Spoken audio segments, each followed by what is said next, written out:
Gold, trusted gold buyers. మీరు తాకట్టు పెట్టిన బంగారాన్ని విడిపించి ఈ రోజు ఉన్న మార్కెట్ ధరకు కొనబడను. ఈవెన్ ఇఫ్ నితీష్ కుమార్ వెళ్ళిపోతే హాఫ్ ద ఎమ్మెల్యేస్ బీజేపీ కొనుక్కుంటారు. దాంతో బీజేపీకి మెజారిటీ ఉంటుంది. నితీష్ కుమార్ జీరో అయిపోతారు దాని తర్వాత. ఇప్పుడు ఆఫర్ ఏముంటుందంటే బహుశా మీరు ఎక్కడి నుంచి వెళ్ళిపోండి, మీ పార్టీ ఉంటుందో లేదో అదని తర్వాత చూసుకొని మీ కొడుకుని తీసుకొద్దాం, ఆయనకి కావాలంటే ఒక మినిస్టర్షిప్ ఇచ్చేద్దాం. కానీ ఆయన పార్టీ బిల్డప్ చేయలేరు.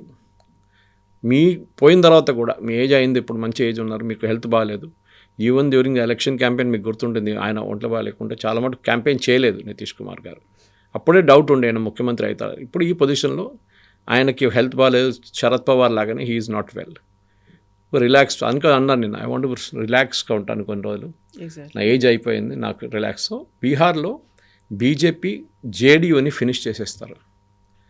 ఫస్ట్ స్టెప్ వాళ్ళు కొంతమంది ఎమ్మెల్యేలు వాళ్ళ వైపు తీసుకుంటారు. 2/3 మెజారిటీ ఉండాలి, ఎందుకంటే మీకు యాంటీ డిఫెక్షన్ లా బీట్ చేయాలంటే.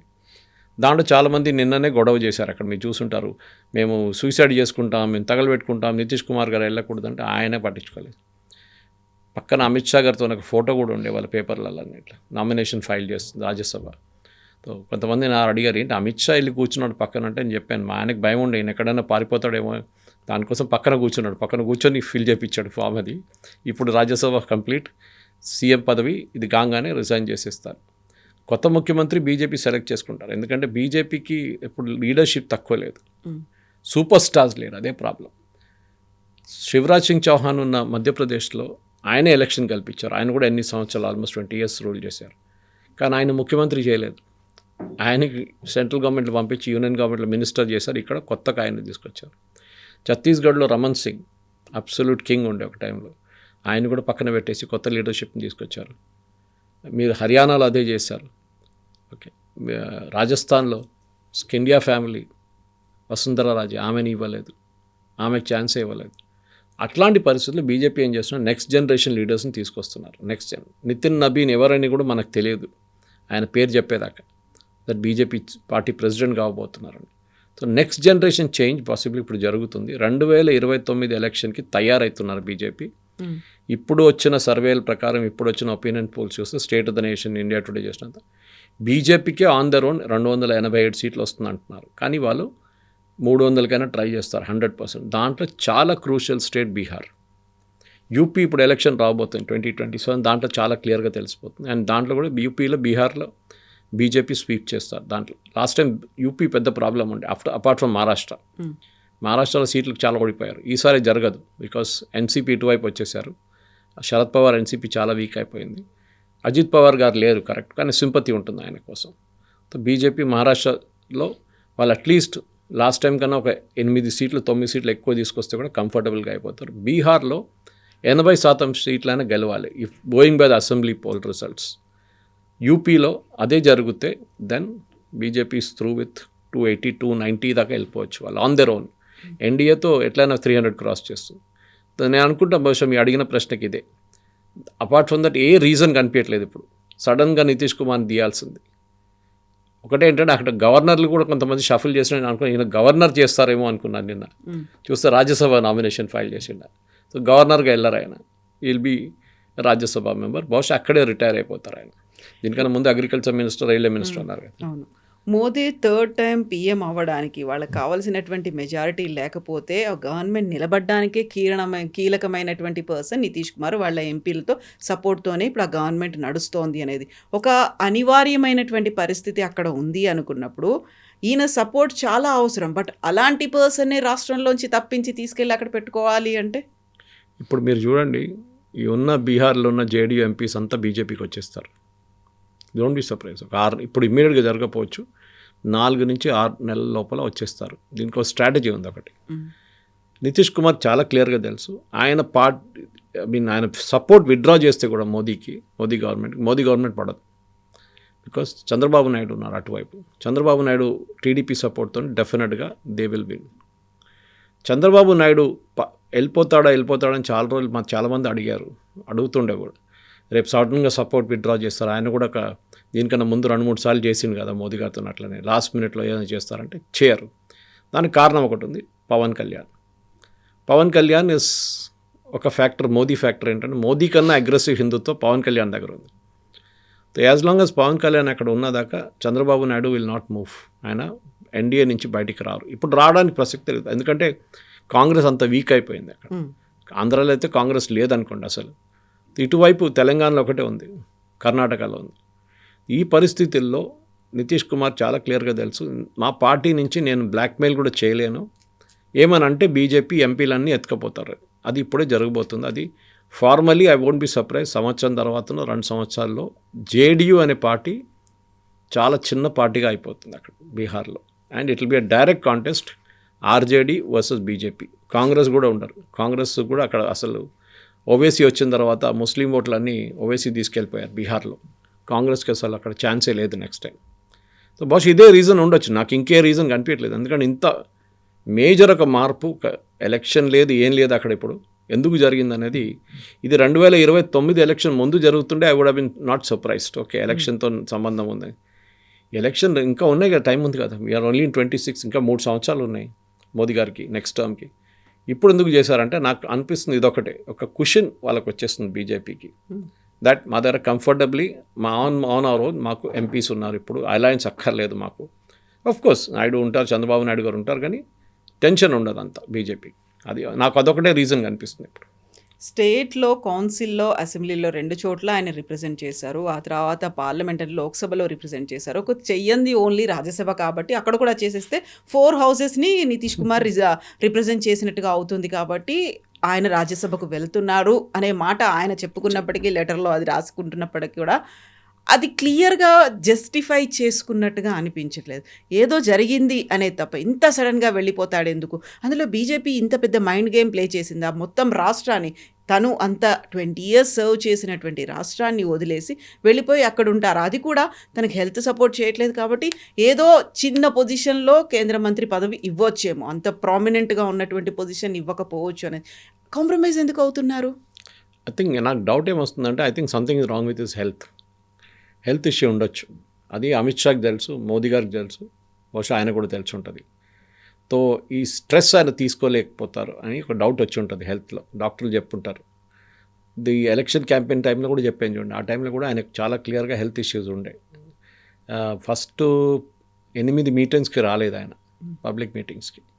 అప్పుడే డౌట్ వచ్చింది ఏదైనా ఇష్యూ ఉందా అంటే. తర్వాత ఆయన అటెండ్ చేసింది, కానీ అంత మూడ్లో లేకుండా ఆయన. బహుశా ఏదో హెల్త్ ఇష్యూ జరుగుంటుంది. ఢిల్లీకి షిఫ్ట్ చేస్తే బాగుంటుంది, అక్కడ కొంచెం స్ట్రెస్ తగ్గుతుంది.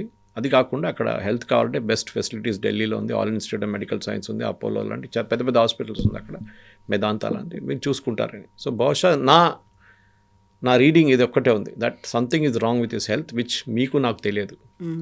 బహుశా సంథింగ్ ఇస్ దేర్, ఏదో పెద్ద ఇష్యూ జరిగింది ఆయన హెల్త్తోని. దాన్ని ఇంత సడన్గా చేయడం కారణం అది. లేకుంటే ఆయన ఈజీగా ఒక 5-6 నెలల టైం తీసుకొని నేను మెల్లగా చేస్తాను, ఎందుకంటే రాజ్యసభ ఎలక్షన్స్ వస్తుందని తెలుసు కదా. తెలిసినప్పుడు మీరు ఒక 5 వారాల ముందో 4 వారాల ముందు చెప్పొచ్చు ఎలక్షన్ అన్ని జరగవచ్చు. పార్టీ ఒక 10 రోజులు ఉంది, మార్చి 16న జరగబోతుంది. అది నామినేషన్ ఫైల్ చేసిన టైంలో అనౌన్స్ చేస్తున్నారు. సో 100% నా దగ్గర at least 90% health is issue. So ఏదో ఒక ఆయనకి డాక్టర్స్ చెప్పుంటారు, నో మోర్ స్ట్రెస్, ఏదో లైట్ హార్టెడ్ ఏదైనా జాబ్ చేసుకోండి, బెస్ట్ ఇస్ రాజ్యసభ, టెన్షన్ ఉండదు, మీరు వెళ్ళకపోతే కూడా ప్రాబ్లం లేదు. మినిస్టర్షిప్ కూడా బహుశా తీసుకోరు అనుకుంటాను నేను, ఎందుకంటే మళ్ళీ అక్కడ వస్తే మళ్ళీ మినిస్టర్షిప్లో మళ్ళీ ట్రావెలింగ్ ఉంటుంది, స్ట్రెస్ ఉంటుంది, ఇనాగ్రేషన్ ఉంటుంది, అది ఉంటుంది, ఇది ఉంటుంది, క్యాబినెట్ మీటింగ్ ఉంటుంది. బహుశా అది కూడా తీసుకోరు. తీసుకుంటే జరగవచ్చు, ఎందుకంటే మొన్న మా కొన్ని గ్రూప్స్లో ఆర్గ్యూ చేస్తున్నారు ఆయన ఉప ప్రధానమంత్రి చేస్తారని చెప్పాను. కాదు, ఈ will not. First of all అది కాన్స్టిట్యూషనల్ పోస్ట్ కాదు, మన దగ్గర కూడా ఉప ముఖ్యమంత్రి ఉన్నారు, అట్లా ఒక పోస్టే లేదు, పదవి లేదు, అది మినిస్టరే. ఆయన designation is only minister. Only వీళ్ళ పార్టీలో చెప్పుకోవడానికి, గవర్నమెంట్లో చెప్పుకోవడానికి ఉప ముఖ్యమంత్రి అంటారు, బట్ అట్లాంటి పదవి లేదు. ఆయన సంతకం కూడా పెట్టలేరు ఉప ముఖ్యమంత్రి అని చెప్పి. ఇది ఉప ప్రధానమంత్రి సర్దార్ పటేల్, మొరార్జీ దేశాయ్, ఎవరు ఇంకా చాలామంది అట్లా, ఈవెన్ ఎల్కే అద్వానీ ఉప ముఖ్యమంత్రిగా ఉన్నారు, ప్రధానమంత్రిగా ఉన్నారు. కానీ ఇప్పుడు జరగదు అది. I don't think it will happen this time. డెఫినెట్గా నితీష్ కుమార్ గారికి ఒక ఇష్యూ ఉంది, బహుశా అది హెల్తే ఉండొచ్చని నా అంచనా. సో మార్చి 16న ఎలక్షన్ జరుగుతుంది, ఆ రోజు సాయంత్రం రిజల్ట్స్ వస్తాయి కాబట్టి ఆ తర్వాత రిజల్ట్ని బేస్ చేసుకొని ఆబ్వియస్గా ఆయన గెలుస్తాడు అనేది, రిజైన్ చేస్తాడు అనుకుంటే, రిజైన్ చేసిన తర్వాత what happens next Bihar CM ఎవరు అవుతారు అనుకుంటే, జేడీయూ నుంచి అవుతారా, బీజేపీ నుంచి అవుతారా? ఏం చేస్తారు? బీజేపీ నుంచి అది ఆల్రెడీ అనౌన్స్ చేశారు నేను, అమిత్ షా గారు. That it will be a BJP CM. దాంట్లో 5 పేర్లు కూడా వస్తున్నాయి బయటికి. కానీ బీజేపీలో ఎప్పుడు చెప్పలేము. బీజేపీలో మీరు ఎంతోమంది వాళ్ళు వీళ్ళు అని చెప్పి శివరాజ్ సింగ్ చౌహాన్ వచ్చిన తర్వాత బయటకు వచ్చిన తర్వాత ఆయన యూనియన్ మినిస్టర్ చేసినప్పుడు చాలా పేర్లు బయటకు వచ్చినాయి. కానీ సడన్గా ఏదో ఒక పేరు వచ్చేసింది. Exactly BJP national president Nitin Nabin పేరు కూడా అలాగే వచ్చింది కదా చివరిలో. సో అదే అంటారా. సో బీజేపీలో ఏంటంటే కాడర్ బేస్ పార్టీ. భారతదేశంలో 2 కాడర్ బేస్ పార్టీస్ ఉన్నారు. ఒకటి కమ్యూనిస్టులు, ఒకటి బీజేపీ. కమ్యూనిస్టులు అయితే మ్యూజియంలో పెట్టేశారు వాళ్ళు ఎక్కడ లేరు వాళ్ళ పరిస్థితి ఇప్పుడు. అట్లాంటి దాంట్లో బీజేపీలో నెక్స్ట్ జనరేషన్, అదే నేను మళ్ళీ రిపీట్ చేస్తాను, నెక్స్ట్ జనరేషన్ లీడర్షిప్ 2029కి ఈ స్టైల్ లాస్ట్ టైం చేసిన తప్పులు ఈసారి కరెక్ట్ చేసుకుంటున్నారు బీజేపీ. ఒకటి ఎకానమీ ఓకే అని ఉంది, ప్రాబ్లం లేదు. రెండవది మేజర్ స్టేట్స్ ఎక్కడెక్కడ బీజేపీ లాస్ట్ టైం ఓడిపోయారో అక్కడ బీజేపీ పర్ఫార్మెన్స్ చాలా బాగా మంచిగా పర్ఫామ్ చేస్తున్నారు. ఒకటి మహారాష్ట్ర, నెక్స్ట్ యూపీ, మూడవది బీజేపీ చేతిలో లేని బీహార్. ఇప్పుడు బీజేపీ కంట్రోల్లో వచ్చినప్పుడు బీజేపీకి ఎక్స్క్యూజ్ లేదు మేము ఎందుకు పర్ఫామ్ చేయలేదని. సో కంఫర్టబుల్, ఎందుకంటే యూపీఏ 80 సీట్లు పంపిస్తారు. 80 చెప్తుంటారు చూడండి, those who win UP will win India అని. అది కరెక్టే. అది మహారాష్ట్ర నెక్స్ట్ చాలా పెద్ద స్టేట్, అక్కడ కూడా చాలా క్రూషియల్గా ఉంటుంది. బీహార్ కోర్స్ వెస్ట్ బెంగాల్ ఉందనుకోండి, కానీ అక్కడ బీజేపీకి ఈవెన్ 12 సీట్లు వస్తే కూడా చాలు, అక్కడ దే కెన్ స్టిల్ మేనేజ్. కానీ 380 ఈజ్ బీజేపీస్ టార్గెట్, 385 అది రావాలంటే బీహార్లో చాలా ఇంపార్టెంట్. అండ్ బహుశా it must be something Nitish Kumar గారు హెల్తే ఉండొచ్చు. అది కాకుండా I don't think it's a major issue, ఎక్కడో ఏదో ఒకటి జరిగి ఉంటుంది, అది హెల్తే ఉండొచ్చు. అది ఇప్పుడు జేడీయూ మెల్లిగా సైలెంట్ అవుతుంది, సైడ్ లైన్ చేస్తోంది బీజేపీ అనుకున్నప్పుడు అక్కడ ఆర్జేడీ ఇంకా ఉంది, లాలూ ప్రసాద్ ఉన్నాడు, తేజస్వి యాదవ్ వీళ్ళందరూ కూడా ఉన్నారు. వాళ్ళకి ఇంకా ఎక్కువ స్ట్రెంగ్త్ వచ్చినట్టు అవుతుంది కదా, ఎందుకంటే వాళ్ళకి ఒక రీజనల్ పార్టీ తప్పుకున్న తర్వాత రీజనల్ పార్టీగా ఇంకా ఎక్కువ ఎమర్జ్ అవ్వచ్చు, మోర్ స్ట్రాంగ్ అవ్వచ్చు, స్ట్రెంగ్త్ వాళ్ళు గెయిన్ అవుతుంది. ఆ టైంలో మళ్ళీ బయట నుంచి వచ్చింది వాళ్ళకి ఇంకొక అస్త్రం అనేది అయితే దొరుకుతుంది. ఒక రీజనల్ పార్టీని చంపేశారు చూడండి, మనమే ఉన్నాము, ఏకైక ఆధారం అంటారా, సోర్స్ అని మనమే అనుకుంటాం, మళ్ళీ నేషనల్ పార్టీ ఎందుకు మనకు అనే ఒక క్యాంపెయిన్ చేయొచ్చు కదా వాళ్ళు. కవిత గారు, మీరు స్ట్రాటజీ వైజ్ చూస్తే నితీష్ కుమార్ పల్టురామ్ అని ఎందుకు చెప్పారు? ఎందుకంటే ఆయన పార్టీ మార్చుతూనే ఉంటారు, అలయన్స్ మార్చుతూనే ఉంటారు. ఆయన సీన్ నుంచి వెళ్ళిన తర్వాత ఆయన పార్టీ సీన్లో లేనప్పుడు బీజేపీ వాళ్ళైతే ఆర్జేడీలో వెళ్ళలేరు కదా. Next step will be to finish of RJD, అదే ఉండొచ్చు. ఇంకేం నాకు అసలు ఏం కనిపించట్లేదు. ఒక శివసేనని వీళ్ళు మహారాష్ట్రలో ఎట్లా ఫినిష్ చేశారో బహుశా అదే స్ట్రాటజీ వీళ్ళు ఇక్కడ యూజ్ చేస్తారు. జేడీయూని కర్ణాటకలో, జేడీఎస్ని కర్ణాటకలో ఎట్లా ఫినిష్ చేశారో అదే జేడీఎస్ని ఇక్కడ కూడా ఫినిష్ చేస్తారు. So next target will be Tejashwi Yadav. ఆయన్ని ఇర్రెలవెంట్ చేయడానికి బీహార్ పాలిటిక్స్లో బీజేపీ చాలా కష్టపడతారు. దానికి వాళ్ళ ముఖ్యమంత్రి ఉంటే ఇంకా బాగా చేయొచ్చు. నితీష్ కుమార్ ఉన్నదాకా ఒక రెస్ట్రిక్షన్ ఉంటుంది వాళ్ళ మీద, ఇది ఇప్పుడు రెస్ట్రిక్షన్ ఉండదు. అండ్ డెఫినెట్గా అదే జరగబోతుంది. అండ్ నా అంచనా ప్రకారం నేను అనదర్ 6 నెలల లోపల చూడండి చాలా మార్పులు వస్తాయి బీహార్లో. అది ఏం జరుగుతుందో తర్వాత మనం చెప్పొచ్చు, కానీ ఇప్పటికైతే నా అంచనా ప్రకారం ఇట్ విల్ బీ 2029 టార్గెట్ 2029 అదే ఉండొచ్చు. అండ్ దాంట్లో జేడీయూని కంప్లీట్గా పార్టీ మా వాళ్ళ వైపు తీసుకుంటారు, ఉంటే కొంతమంది ఎమ్మెల్యేలు ఉంటారు అంతే, ఎంపీల్ని మొత్తం ఇటువైపు తీసుకుంటారు. Then it will be a direct fight, Congress కూడా ఉండదు, ఆర్జేడీ వర్సెస్ బీజేపీ. అండ్ దాంట్లో BJP will go all out for 2029 అదే జరగబోతుంది. సో మోస్ట్లీ మార్చ్ ఎండింగ్ కల్లా బీహార్లో ఒక సీఎం మారుతారు, గవర్నమెంట్ మారుతుంది అనుకున్నప్పుడు the long way to go. ఇప్పుడు 26లోనే ఉన్నాం, ఇంకో 3 years సరిపోతుంది అంటారా? ఇప్పటికిప్పుడు ప్రభుత్వాన్ని మార్చడం, సీఎంని మార్చడం ప్రజలు గుర్తుపెట్టుకోరంటారా? లేదు, బీహార్లో అంత పెద్ద ఇష్యూ కాదు. బీహార్లో మీరు కర్పూరి ఠాకూర్ టైం నుంచి చూస్తే, దాని తర్వాత లాలూ ప్రసాద్ యాదవ్ చాలా ముఖ్యమంత్రులు వచ్చారు వెళ్ళారు, కానీ ఎప్పుడు అదొక బీమారు స్టేట్గా ఉండిపోయింది along with Madhya Pradesh and Rajasthan. ఆ బీమారు స్టేట్ నుంచి బయటికి తీసుకురావాలంటే ఐ థింక్ బీజేపీకి యూపీలో చేస్తున్నారు చూడండి. జాపనీస్ ఎన్సెఫలైటిస్ అని చెప్పి ఒక డిజీజ్ ఉండే, మీకు గుర్తుండే, చాలామంది చిన్నపిల్లలు చనిపోతుండే, 10,000 20,000 పిల్లలు చనిపోతుండే ఒక టైంలో. కోవిడ్ ముందు చాలా ప్రాబ్లం ఉండేది. కానీ యోగి ఆదిత్యనాథ్ వచ్చిన తర్వాత ప్రతి జిల్లాలో హాస్పిటల్ కట్టి దాన్ని కంప్లీట్ అట్ సోర్స్ దాన్ని ఫినిష్ చేసేసారు. వాటర్ బోర్న్ డిజీజ్ అది, దాన్ని కంప్లీట్గా ఫినిష్. ఇప్పుడు జాపనీస్ ఎన్సెఫలైటిస్ అనేది కంప్లీట్ మాయమైపోయింది యూపీ నుంచి, ఉండొచ్చు అక్కడెక్కడ, కానీ మోరోలెస్ ఫినిష్డ్. ఆ క్వాలిటీ ఆఫ్ లైఫ్ చాలా ఉంటుంది. ఎందుకని అందరినీ మీరు ఎవరైనా తిట్టాలనుకుంటే చేయకూడదు యాక్చువల్లీ, కానీ చాలా ఏం చేస్తారు చాలామంది, నువ్వు బీహారీ వాడు అంటారు. It is like an insult, నీకేం రాదు, నువ్వు పనికి రాదు. నేను చెప్పట్లేదు, డిఎంకే పార్టీ వాళ్ళు చెప్తున్నారు, మీరు చూసుంటారు తమిళనాడులో, మా టాయిలెట్ క్లీన్ చేయడానికి బీహార్ నుంచి వస్తారు, యూపీఓడు వచ్చి పానీపూరి అమ్ముతాడు. ఇది వాళ్ళ ఒక లాజిక్. అది ఎందుకండి? అది Biharis are equally good. Largest number of civil servants qualified Bihar నుంచి.